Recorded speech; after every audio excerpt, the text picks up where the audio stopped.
Hello and shalom everyone. आज मैं आप सबके साथ परमेश्वर के वचन से एक ऐसा पैराबल बांटना चाहता हूँ जो मेरे दिल के बहुत करीब है। और इस पैराबल को हम द लॉस्ट सन और प्रोडिगी चाइल्ड के नाम से भी जानते हैं। तो ये पैराबल कुछ इस तरह है कि एक मनुष्य था जिसके दो पुत्र थे, एक बड़ा बेटा और एक छोटा बेटा। एक दिन छोटे बेटे ने अपने पिता से कहा कि पिता, जो कुछ मेरे हिस्से का है, जो मेरी प्रॉपर्टी है, जो मेरी संपत्ति है, वो मुझे दे दीजिए। उसके पिता ने उससे कहा कि बेटा, जो कुछ है वो तेरा ही तो है, इसमें बांटने की क्या ज़रूरत है, आगे सब कुछ तेरा ही होगा। लेकिन उसके छोटे बेटे में ना जाने ये बात क्यों थी कि उसे अपना शेयर चाहिए था, उसे अपना हिस्सा चाहिए था, और अपने पिता से ज़िद करने लगता है कि मुझे मेरा हिस्सा दे दीजिए। और आखिरकार उसका पिता को उसकी बात माननी पड़ती है और वो उसका शेयर, उसकी प्रॉपर्टी, उसकी जायदाद, जो भी उसके हिस्से में था, उसका रुपया पैसा, वो सब कुछ उसे दे देता है। इसके बाद वो छोटा बेटा अपनी सारी धन संपत्ति लेकर एक दूर देश को चला जाता है। जब वो उस दूर देश में जाता है तो वहाँ पर सुख, भोग विलास और अपने मज़े में, अपनी सब चीज़ों में उन रुपयों पैसों को, उस धन दौलत को जो उसके पिता ने उसे दे दी थी, वो उसे उड़ा देता है। और धीरे धीरे करके उसका सारा धन, सारी संपत्ति, जो भी वैल्यूएबल चीज़ें उसके पास थी, वो सब एक दिन ख़त्म हो जाती है। और जब वो सब चीज़ें उसके पास से ख़त्म हो जाती हैं, उसी वक्त उस देश में एक अकाल पड़ता है। There was a great famine in that land. और जब उस देश में बहुत बड़ा अकाल पड़ता है तो उसके पास पैसे नहीं थे कि वो अपना जीवन कैसे गुजारे, कैसे खाए पिए, कैसे रहे। तो कुछ दिनों के बाद उसे एक जगह नौकरी मिलती है और वो नौकरी होती है सूअर चराने की। जी हाँ, उसे सूअर चराने की नौकरी मिलती है और वो उन सूअरों को चराया करता था दिन भर। और जहाँ वो सूअर सोया करते तो उन्हीं के आसपास सोया करता था और उन्हीं के साथ मिलने वाला जो भी ख़राब खाना या जो फलियाँ उसे मिला करती थी वही खाता था। कोई भी उस लड़के की मदद करने को तैयार नहीं था। Nobody was ready to help him. ऐसे करके कई दिन बीतते चले गए। उसके दिन वैसे ही दुख में बीत रहे थे। उसे वही ख़राब खाना खाना पड़ रहा था, वहीं सूअरों के साथ सोना पड़ रहा था। Nobody was ready to help him. जब सिचुएशन बहुत ज़्यादा बिगड़ती चली गई, तब एक दिन उसके माइंड में ये बात आई कि उसके पिता के घर तो उसके नौकर भी इससे अच्छा जीवन जिया करते थे। उनके पास तो अच्छे पहनने को कपड़े थे, उनके पास तो खाने और रहने को छत थी, अच्छा खाना था। तब एक बात बहुत ख़ास जो यहाँ पर है, उसके माइंड में ये रियलाइजेशन होता है। उसे ये बात रियलाइज़ हो जाती है कि मेरे पिता के घर तो मेरे नौकर भी मुझसे अच्छा जीवन बिता रहे थे। तो वो ये सोचता है कि क्यों ना वो अपना पिता के पास लौटे। उसे मालूम था कि उसका पिता उसे वापस नहीं रखेगा। उसे लगता था कि उसका पिता उसे अपनाएगा नहीं, क्योंकि उसने अपने पिता से मुखालफत करके, उसने अपने पिता से दूरियां बना के, उसने अपने पिता से कहीं ना कहीं लड़ झगड़ कर अपने घर को छोड़कर अपना हिस्सा लेकर चला आया था। तो वो ये सोचता है कि मैं जाऊंगा अपने पिता के पास और उससे ये कहूँगा कि अगर मुझे अपने बेटे के तौर पर नहीं, कम से कम एक नौकर के, एक दास के तौर पर रख ले, ताकि मेरा जीवन बच जाए जो इतना ख़राब हो चुका है। और जब उस टाइम में ये बात रियलाइज़ होती है, तब वो अपने पिता के घर लौटता है। और जब वो अपने पिता के घर लौटता है तो बहुत दूर से उसका पिता उसे देख लेता है कि मेरा बेटा आ रहा है। और जैसे उसका पिता देखते हैं कि उसका बेटा आ रहा है, वो तुरंत अपने नौकरों को आदेश देता है कि मेरे बेटे के लिए नए कपड़े लेकर आओ, उसलिए राजसी वस्त्र, रॉयल ऑर्नामेंट्स और उसके लिए रॉयल गारमेंट्स लेकर आओ। उसके लिए बड़े जश्न का इंतज़ाम करता है, उसके हाथों में अंगूठियाँ पहनाता है। और उसका पिता जैसे अपने बेटे को करीब आता है, उसे तुरंत गले लगा लेता है। Here the most important thing is that, सबसे बड़ी बात जो यहाँ पर इस पैराबल में जो परमेश्वर हमें बताना चाहते थे, वो है फॉरगिवनेस, वो है क्षमा करना। उस बेटे को लग रहा था कि शायद उसका पिता उसे क्षमा नहीं करेगा। उस बेटे को लग रहा था कि मेरा गुनाह बहुत बड़ा है। उस बेटे को लग रहा था कि मेरी गलती बहुत ज़्यादा बड़ी है। पर मैं आपको बताना चाहता हूँ कि परमेश्वर का अनुग्रह आपके पाप से ज़्यादा बड़ा है। आप चाहे कितनी भी गलतियाँ कर चुके हों, आप चाहे कितने भी पाप कर चुके हों, चाहे आपके मन में कितने ही बुरे ख्याल क्यों ना आ चुके हों, लेकिन अगर आपके मन में वो रियलाइजेशन आ जाएगा, अगर आप अपनी गलती को मान लेंगे और उसकी तरफ लौटेंगे, तो आपको क्षमा करने में विश्वास योग्य है। मैं आपको बताना मांगता हूँ, यहाँ पे एक बहुत बड़ा रोल उसके फादर का भी है। क्योंकि उसने उसे क्षमा कर दिया। कई बार हमारे जीवन में भी ऐसा होता है कि हम कई बार बहुत सी गलतियां कर देते हैं, चाहे छोटी चाहे बड़ी। There is no one who can say that we have never done any mistake, we have never done any fault और सिन। हम सब ने कोई ना कोई गलतियाँ करी हैं, कोई ना कोई पाप करे हैं, छोटी या बड़ी। ऐसा कोई नहीं जो ये कह सके। यहाँ तक कि उस पिता ने भी अपने जीवन में बहुत सी गलतियां करी होंगी, लेकिन जब उसका बेटा उसके पास एक उम्मीद से आया, जब उसका बेटा उसके पास एक आशा से आया, जब उसका बेटे को ये बात रियलाइज़ हो गई, जब उसने इस बात को मान लिया कि हाँ मुझसे गलती हुई है। उस समय वो नादान था, उसे नहीं मालूम था कि वो गलत कर रहा है या सही कर रहा है, पर एक समय आया जब उसने अपनी गलती को रियलाइज़ करा। आज आपको और हमें भी ज़रूरत इस बात की कि भले हमने बहुत सी गलतियाँ करी हों, भले हमने बहुत अच्छे मार्क्स लाकर अपने पेरेंट्स को प्राउड नहीं फील कराया हो, हमसे गलती हुई। हो सकता है कि हमने अपनी लाइफ में गलत कंपेनियनशिप को चुन ली हो सकता है हमने अपनी लाइफ में कई बार अपने पेरेंट्स को हर्ट कर दिया हो अपनी बातों से, अपने एक्शन से। पर मैं आपको एक बात बताना मांगता हूँ कि गॉड का अनुग्रह आपको उस पाप से बड़ा है। अगर आप उनसे सच में अपनी गलती को रिपेंट करेंगे और रिपेंट के साथ अगर अपनी गलती को मान लेंगे, then God is ready to forgive you. Forgive का मतलब सिर्फ ये नहीं होता कि गॉड ने बस आपको फॉरगिव कर दिया। फॉरगिव का मतलब है कि अब आप पर दंड की आज्ञा नहीं है। फॉरगिव का मतलब ये होता है कि अब आपके लिए वो बात बीत गई, पुरानी बातें बीत गई। Now you are a new creation in God. और ज़रूरत इस बात की है कि हम अपनी गलती को रिपेंट करें। यहाँ पे दो लोग की बहुत अहम भूमिका है। एक तो उस बेटे की जिसको अपनी गलती का रियलाइज़ हुआ। कई बार हमें अपनी गलतियाँ रियलाइज़ ही नहीं हो पाती हैं, समय बीतता चला जाता है, चीज़ें बीतती चली जाती है, लाइफ में प्रॉब्लम्स बढ़ती चली जाती हैं, कन्फ्यूज़न आता रह जाता है, बहुत कन्फ्यूज़न होता है, लेकिन हम अपनी गलती को मान नहीं रहे होते। Till then we will not accept our fault, till then we will not accept our mistake, God will not be able to forgive you। अगर आप चाहते हैं कि आपके जीवन में परमेश्वर की आशीष आए, अगर आप चाहते हैं कि आपके जीवन में परमेश्वर की आशीष आने वाली हो सके, अगर आप चाहते हैं कि आपके जीवन में सब चीज़ें नए सिरे से शुरू हों, then you need to repent। अगर आज आप इस मैसेज को देख रहे हैं, अगर आपके अंदर भी कोई फॉल्ट है, आपके अंदर आपने कोई गलती करी है, then go to your parents, go to the Lord and ask for forgiveness. और मैं विश्वास करता हूँ कि ऐसा कोई पिता नहीं जो अपने बेटे को उसकी गलती के लिए क्षमा नहीं करेगा। यहाँ पे पेरेंट्स का भी एक बहुत बड़ा रोल है कि हमारे अंदर फॉरगिवनेस होना चाहिए। हो सकता है आपके बच्चे ने आपको बहुत ज़्यादा मार्क्स लाके प्राउड न कराया हो, लेकिन वो जो है जैसा है वो आपका ही है and he loves you. But I want to assure you, मैं इस बात को आपको एक श्योरिटी देना मांगता हूँ कि अगर आप विश्वास करेंगे और उससे फॉरगिव कर देंगे, पुरानी बातों को भुला देंगे, तो जो नया आने वाला है वो बहुत अच्छा होगा। कई बार एज ए पेरेंट्स हम बहुत सी गलतियाँ कर देते हैं, कई बार हम बच्चों को चूज़ करने का अधिकार नहीं देते हैं। बट मैं आपको बताना चाहता हूँ वी मस्ट गिव, हमें ये चीज़ देनी चाहिए बच्चों की कि वो चूज़ करें कि वो क्या चाहते हैं। हम सबको चूज़ करने का अधिकार है। कई बार हम बच्चों को स्ट्रीम लेने के लिए फोर्स करते हैं, कई बार उनको और किसी चीज़ के लिए, कई बार छोटी छोटी चीज़ों के लिए, कई बार बड़ी बड़ी चीज़ों के लिए। बट मैं आपको बताना चाहता हूँ बच्चों को चूज़ करने का अधिकार दीजिए, क्योंकि आप ज़िंदगी भर उनके साथ नहीं रहेंगे, ज़िंदगी भर आप उनके लिए गाइडेंस के रूप में नहीं रहेंगे, लेकिन आप अपनी तरफ से क्या उनको दे पा रहे हैं। आप उनको सही रास्ता दिखाइए, आप उनको गाइड करिए, आप उनको सजेशंस दीजिए, आप उनको आइडियाज़ दीजिए, आप उन्हें समझाइए, सही गलत बताइए। This is very important, it is need to be. But फिर भी लास्ट डिसीजन जो होगा, जो चूज़ करना होगा, वो बच्चों के हाथों में है। दूसरी सबसे इम्पॉर्टेंट चीज़ जो मैं आपको बताना चाहता हूँ वो ये है कि लेट देम डू मिस्टेक्स।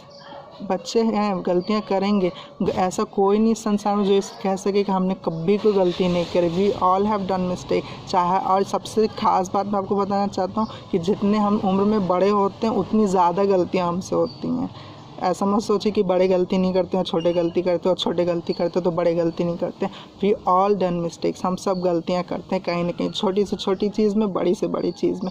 लेकिन ज़रूरत है कि बच्चों को गलतियां करने दीजिए, क्योंकि जब वो छोटी छोटी गलतियां करेंगे तभी तो वो सीख पाएंगे, तभी तो उस चीज़ की इम्पोर्टेंस को वो समझेंगे, तभी तो जान पाएंगे कि ये चीज़ कितनी बुरी है, ये चीज़ कितनी अच्छी है। अगर आप सोच रहे हैं कि हम बिल्कुल प्योर और बिल्कुल सही रहेंगे तो ऐसा नहीं हो पाता है। हम सब कहीं ना कहीं छोटी या बड़ी गलतियाँ ज़रूर करते हैं। लेट देम डू मिस्टेक्स करने दीजिए, मिस्टेक्स से मत डरिए। जब बच्चा मिस्टेक करेगा तभी उसमें सीखेगा।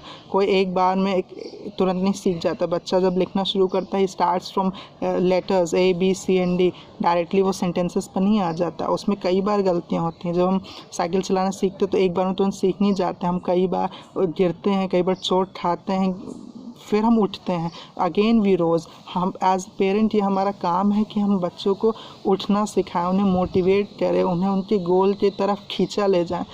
सेंट पॉल कहते हैं कि मैं अपने निशाने की ओर दौड़ा चला जाता हूँ। ज़रूरत इस बात की कि हम भी अपने निशाने की ओर, हमें अपने उस गोल की ओर दौड़े चले जाएं। This is very important in our lives.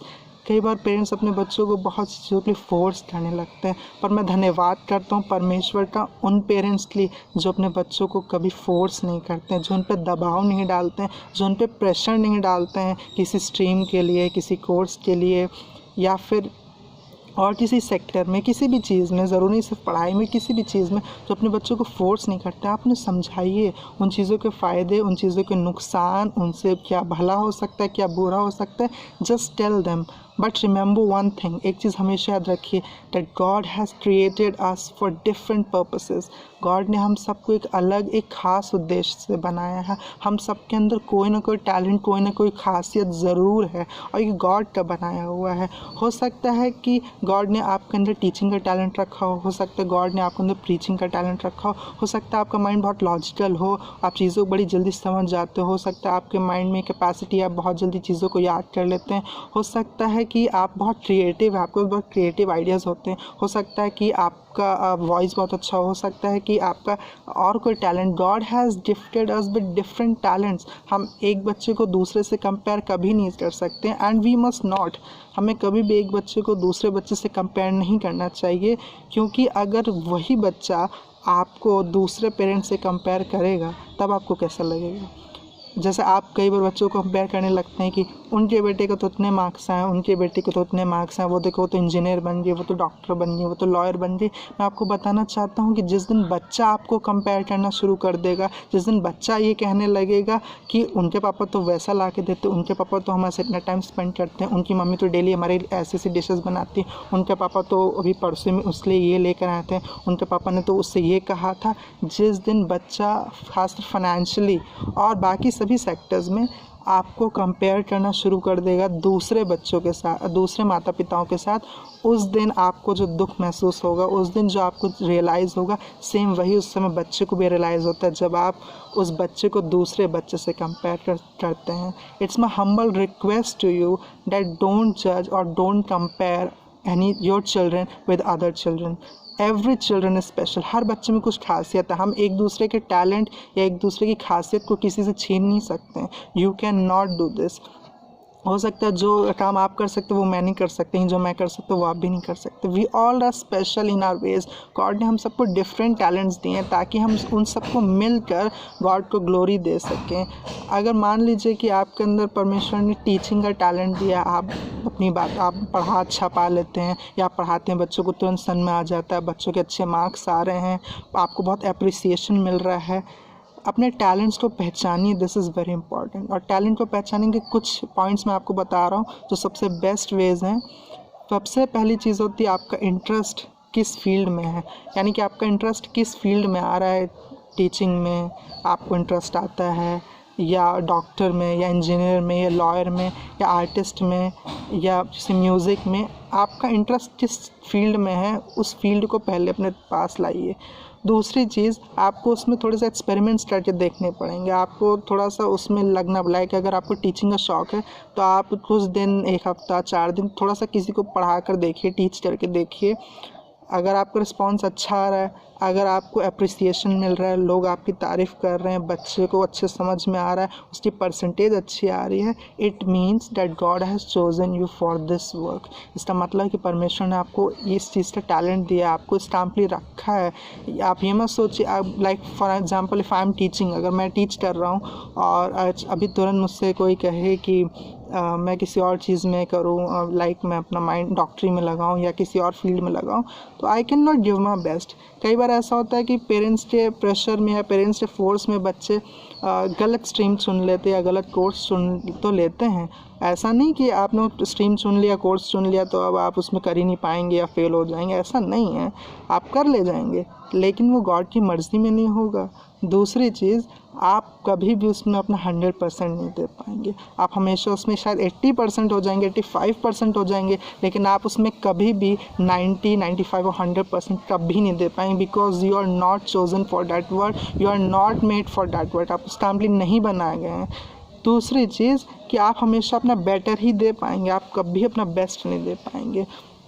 और मैं आपको एक बात बताना मांगता हूँ, अगर आप गॉड के इस वचन को, गॉड की इस बात को अगर आप एक्सेप्ट करेंगे तो परमेश्वर आपके जीवन में ब्लेसिंग को बोलेगा। परमेश्वर आपके जीवन में ऐसी ऊंचाइयां दिखाएगा, ऐसी सक्सेस दिखाएगा जिसे आप सोच भी नहीं पाएंगे। और ये गॉड की तरफ से, अगर आप उसके परमेश्वर के वचन को सीरियसली नहीं लेते हैं, अगर आप परमेश्वर के वचन के मुताबिक नहीं चलेंगे, तो भी अपनी लाइफ में सर्वाइव तो कर लेंगे, लेकिन उसको कभी ग्लोरी नहीं दे पाएंगे। जिस काम के लिए गॉड ने आपको चुना, अगर आप वो काम करेंगे तो इससे दो फ़ायदे होंगे। एक तो आप अपनी पूरी कंट्री के लिए एक बहुत बड़े एसेट बन जाएंगे, इस पूरी कंट्री के लिए एक बहुत बड़ी ब्लेसिंग बन जाएंगे। एक इस कंट्री को एक जिस चीज़ की ज़रूरत है वो मिल जाएगी, प्लस गॉड को जो ग्लोरी आपके जीवन से चाहिए थी, आप परमेश्वर की महिमा अपने जीवन से कर पाएंगे। ये बहुत बड़ी चीज़ है। You need to remember this thing very well. और मैं धन्यवाद करना चाहता हूँ उन पेरेंट्स के लिए जो सच में एक आइडल पेरेंट्स बनकर दिखाते हैं।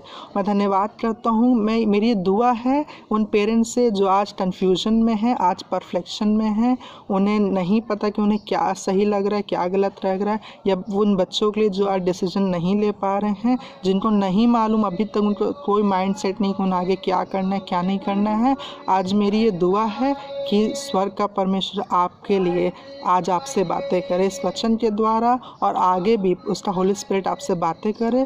और साथ ही साथ मैं आप पेरेंट्स के लिए एक बात कहना मांगता हूँ कि गॉड चाहता है कि आप एक आइडल पेरेंट बने, एक ऐसे पेरेंट्स कि जब दूसरा बच्चा आपको देखे तो वो ये बात कह सके, उसके अंदर डेस्परेशन आ जाए, वो इस बात के लिए इतना क्यूरियस हो जाए, कहे कि काश ये मेरे पेरेंट्स होते, काश ये मेरे पेरेंट्स होते, काश मेरे फादर ऐसे हो जाते, काश मेरी मदर ऐसी हो जाती। आप वो आइडल पेरेंट्स बनकर दिखाइए, और आप हैं, आप कर रहे हैं, but you need little more direction, you need little more perfection. आपको थोड़ी सी और परफेक्शन की ज़रूरत है, और आप वो आइडल पेरेंट्स बन जाएंगे। आपको मालूम है कई बार ऐसा होता है कि बच्चे माँ बाप के फोर्स में आके या प्रेशर में आके स्ट्रीम ले लेते हैं, अपनी पढ़ाई करने लगते हैं, पर वो इंटरनली कभी खुश नहीं होता, अंदर सोच। आज से कई साल बाद उन्हें ये बात रियलाइज़ होगी, और यही छोटा सा जो बीज उनके अंदर, जो एक नफ़रत का बीज कह लीजिए, जो बच्चों के अंदर आ जाता है अपने माता पिता को लेकर, वही नफ़रत का बीज आगे फ्यूचर में आपको बहुत परेशान कर सकता है। आगे वही छोटा सा बीज एक बड़ा पेड़ बन चुका होगा, जो बच्चे को अंदर ही अंदर पल्यूट करेगा, जो बच्चे को अंदर अंदर करप्ट कर रहा होगा, और साथ ही साथ आने वाले समय में आपके लिए एक बड़ी मुश्किल को पैदा करेगा। वही बच्चे जब आपकी बात नहीं मानेंगे, वही बच्चे जब आपसे अपनी सारी बातें छुपाने लगेंगे, जब वो अपनी एक दुख तकलीफ़ों को आपसे कभी शेयर नहीं करेंगे, क्योंकि उन्हें मालूम है कि आप उनकी प्रॉब्लम को नहीं समझेंगे। Why need to be like this? क्या ज़रूरत है ऐसा बनने की? एक समय के बाद आपकी अथॉरिटी ख़त्म हो जाएगी। एक समय के बाद आपकी जो पावर है, शायद आप अपने घर के जो हेड हैं, वो पावर आपसे छीन ली जाएगी। जब 60 हो जाएंगे, 75 हो जाएंगे, 65 साल हो जाएंगे, आप लो हो जाएंगे, तब आपके लिए एक मुसीबत खड़ी होगी। तब बच्चे आपको वो रिस्पेक्ट नहीं देंगे जो उन्हें देना चाहिए, तब बच्चे आपको वो रिस्पेक्ट नहीं देंगे जो उन्हें दिल से देनी चाहिए, क्योंकि कहीं ना कहीं आपने वो रिस्पेक्ट ज़बरदस्ती कमाने की कोशिश करी, पर उसको हासिल करने की कोशिश नहीं करी है। प्रेम वो है जिसमें ज़बरदस्ती नहीं होती, प्रेम वो है जहाँ पे किसी तरह कंडीशन नहीं होती, रिस्पेक्ट कमाई जाती है, किसी से छीनी नहीं जाती है। बच्चा हो सकता है आप उसके पेरेंट्स ने इसलिए आपको रिस्पेक्ट करा है, लेकिन बड़ी बात है क्या वो दिल से आपको प्रेम करता है? क्या वो अपने सारे सीक्रेट्स आपके शेयर कर सकता है? क्या वो उसको कोई भी प्रॉब्लम तो तुरंत वो दौड़ा चला आ सकता है आपके पास? जैसे कि हमने पैराबल में देखा कि वो लड़का दौड़ा चला आया अपने पिता के पास। उसको ये यकीन नहीं था कि उसका पिता उसे अपना लेगा, और उसने ये सोचा था कि शायद मुझे नौकर के रूप में रख लेगा, पर मैं धन्यवाद करता हूँ कि उसने उसको नौकर नहीं बना, उसने अपनी बेटी को क्षमा करा और उसको फिर से गले लगा लिया। और उसके पिता ने आखिरी में एक शब्द कहे थे, बड़े अच्छे मुझे लगते सकते हैं। उसके पिता ने कहा था कि मेरा बेटा जो खो गया था अब वो मिल गया है, जो मर गया था वो जी उठा है, नाउ ही इज़ अलाइव। हो सकता है आपने अपनी लाइफ में बहुत गलतियाँ करी, हो सकता है आपने अपनी लाइफ में बहुत अपने पेरेंट्स को प्राउड नहीं फील करा, हो सकता है आपके मार्क्स कम आए हों, हो सकता है आपके पेरेंट्स आपसे आज भी उस चीज़ लिए कहीं ना कहीं मन में थोड़ी सी नाराज़गी है, थोड़ा सा दुख है। पर मैं आपको बताना मांगता हूँ कि जिस बच्चे ने आपको एक टाइम था अगर शेम फील कराया है, अगर किसी बच्चे की वजह से आज किसी बच्चे की वजह से उसके पेरेंट्स को लो फील हुआ है, मैं आज विश्वास के साथ कहता हूँ कि वही बच्चा आपको सबसे ज़्यादा प्राउड कराएगा। ये परमेश्वर का वचन है जो सच्चा है और ताया हुआ है। ये सिर्फ मेरी बातें नहीं है, ये परमेश्वर का सच्चा वचन है जो उसने मुझे दिया, आज मैं आपके साथ बांट रहा हूँ। और ऐसा मत सोचिएगा कि ये वचन सिर्फ एक मैसेज है, एक सरमन है जो आपके पास बस कोइंसिडेंटली पहुँच गया, ऐसा बिल्कुल नहीं है। ये वचन अगर आज आपके पास पहुंचा है और अगर इस वचन ने आपसे बातें करी हैं, अगर खुदा ने आज आपसे बातें करी, तो मेरी ये दुआ है कि उसके वचन के मुताबिक काम करिए। अपने बच्चों के डिज़ायर्स को पूछिए, अपनी बच्चे की डिज़ायर्स को आगे रखिए, उनको गाइड करिए, उनका सपोर्ट करिए, उनकी हेल्प करिए और आप देखेंगे कि आपका डिसीजन एक दिन आपके लिए एक बहुत बड़ी गवाही को लेकर आएगा। Your decision will give a big testimony in your life. आपके जीवन में, आपके घर में एक बड़ी बरकत आने वाली हो सकेगी। अगर आज आपको लग रहा है कि आपको बहुत कन्फ्यूज़न है, आपको कोई रास्ते नहीं दिख रहे हैं या आपने अभी तक सिर्फ अपनी ही बातें लगाई हैं, मैं आपसे कहता हूँ बच्चे के डिज़ायर को आगे रखिए, उसके मुताबिक उसको गाइड करिए, उसकी मदद करिए। Choose best for them and let them choose. सिर्फ आप नहीं पर उन्हें चूज़ करने दीजिए, उनको करने दीजिए। जैसे एक पतंग होती है, उसे हम उड़ाते हैं, उसका जो मांझा होता है वो हमारे हाथों में होता है, लेकिन वो पतंग आसमान में उड़ती रहती है। ठीक उसी तरह से बच्चों को खुले आसमान में, उन फ्लाइंग कलर्स में उन्हें उड़ने दीजिए। बस उस मांझे को अपने पास रखिए, उन्हें इतना स्पेस दीजिए कि वो अपनी बातों को आपके सामने रख सके, वरना आने वाले समय में चीज़ें इतनी बिगड़ जाएंगी कि शायद आप सोच भी नहीं पाएंगे और कहने के इसके कारण आप खुद होंगे।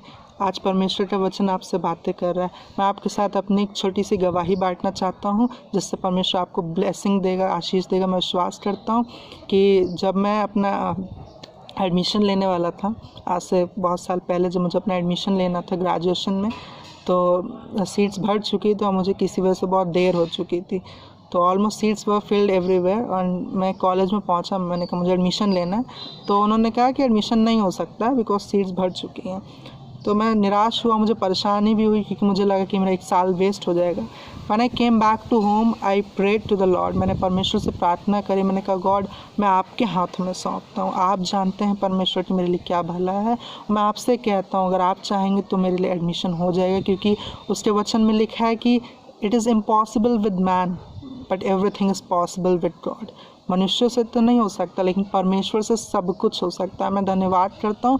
मैं इसी विश्वास के साथ अगले दिन फिर गया कॉलेज, और जब मैं अगले दिन गया वही सेम पर्सन मुझसे कहता है कि आपका एडमिशन हो जाएगा। मैं परमेश्वर का धन्यवाद करता हूँ कि कई बार उसकी बरकतें, उसकी आशीषें हमारे जीवन में ऐसे आती हैं कि हमारी आंखों में सिर्फ आंसू होते हैं। हम सिर्फ ये सोचने लगते हैं कि खुदा क्यों हमारे लिए इतना कर, why God you are doing so much for me. और मैंने परमेश्वर का धन्यवाद किया, मेरा एडमिशन हुआ और मेरा ग्रेजुएशन भी कंप्लीट हुआ। मैं सब बातों में परमेश्वर को ऊँचा उठाता हूँ। मैं आपको बताना चाहता हूँ कि अपने लाइफ को, अपनी करियर को लेकर बहुत ज़्यादा परेशान होने की ज़रूरत नहीं है। बस उस डायरेक्शन में, उस रास्तों में जो गॉड ने आपके लिए खोल दिए हैं, जो चीज़ें आसान कर दी, उसमें चलना शुरू कर दीजिए और गॉड आपको बनाएगा। जब गॉड कोई काम अपने हाथों में लेता है तो उसको अधूरा नहीं छोड़ देता है, उसको पूरा अंजाम तक पहुंचाता है। मैं धन्यवाद करता हूँ फॉर माई ओन पेरेंट्स। मैं अपने पेरेंट्स लिए भी बहुत थैंकफुल हूँ that they never force me. उन्होंने कभी मुझे किसी भी चीज़ के लिए फोर्स नहीं करा कि तुम यही स्ट्रीम लो या ये पढ़ाई करो या ऐसा करो या वहाँ जाओ या ऐसा करो। वो उन्होंने मुझे उस परमेश्वर के हाथों में फ्री रखा। मैं आपको धन्यवाद, आज मैं जो कुछ भी हूँ परमेश्वर के अनुग्रह से हूँ। मैं आपके साथ इस वर्ड को बांट रहा हूँ ताकि परमेश्वर आपको आशीष दे, एंकरेज रखे। और हर एक पेरेंट्स के लिए मेरी ये दुआ है कि अपने बच्चों के साथ अच्छा टाइम स्पेंड करें, उनके इंटरेस्ट को देखें कि वो कहाँ इंटरेस्टेड हैं, उनके टैलेंट को पहचानें और उनके मुताबिक उन्हें उसमें बढ़ने दें, उनकी मदद करें, उनको सपोर्ट करें, उनको एनकरेज करते रहें। और एट लास्ट एक बच्चों से भी मेरी एक रिक्वेस्ट है, ये रिक्वेस्ट है मेरी बच्चों से, that respect your parents and जो वायदा आपने परमेश्वर से करा और जो वायदा आपने अपने पेरेंट्स से करा है उस वादे को पूरा भी करके दिखाइए। जो काम आपने उठाया है उसको अंजाम तक पहुंचाइए। And don't worry, God is with you, you are not alone, you don't have to do anything alone, God is with you and he is going to bless you. आज की शाम जब खुदा आपसे बातें कर रहा है, मैं विश्वास करता हूँ कि आपको परमेश्वर बड़ी आशीष दे, ब्लेस करे।